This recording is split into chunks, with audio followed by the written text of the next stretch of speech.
गंभीर असे आरोप केलेले आहेत। या प्रकरणासंदर्भात डिसेंबर 2022 मध्ये राज्य सरकारने एसआयटी नेमली होती। या एसआयटीची चौकशी कुठपर्यंत आली?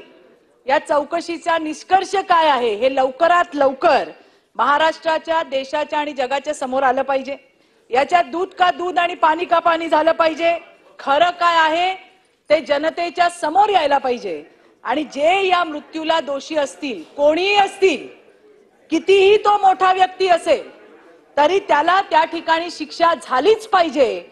अशा पद्धतीची भूमिका मला या ठिकाणी मांडायची आहे। धन्यवाद सभापती महोदय। ही जी घटना घडते आणि त्यांच्या वडिलांना नजरकैदीमध्ये ठेवलं जात आहे।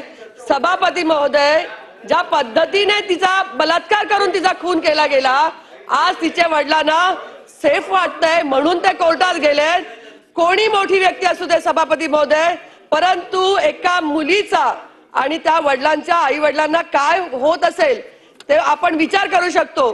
तर त्या संदर्भामध्ये चौकशी होऊन ज्यांनी हे घडवून आणले आणि ज्या महापौर असून त्यांच्या घरी धमकी द्यायला गेल्या होत्या त्या सगळ्यांची चौकशी करण्यात यावी अशी मागणी आम्ही या सभागृहामध्ये करत आहोत। शशिकांत शिंदे, कादाच्या पद्धतीबद्दल फक्त मला माहिती द्यावी। काल आम्ही सभागृहामध्ये नागपूरच्या गांभीर्याच्या घटनेवर चर्चा करावी म्हणून 291 दिले।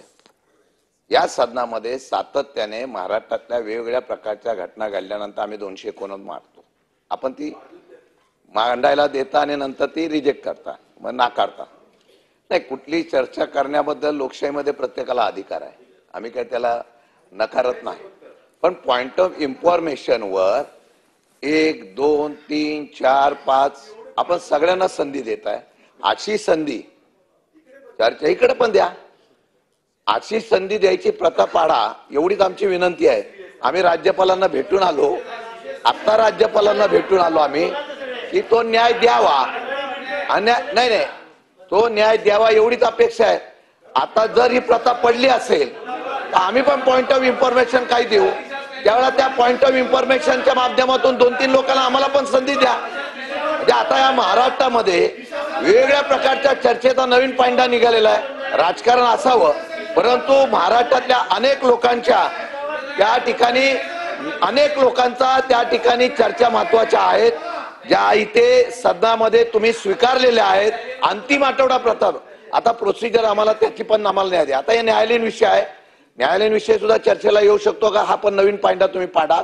माझा एक म्हणणं आहे की आजच्या कामकाजामध्ये तुम्ही जे दाखवलेलं आहे, आता अंतिम आठवडा प्रस्ताव आता तुम्ही आज केला,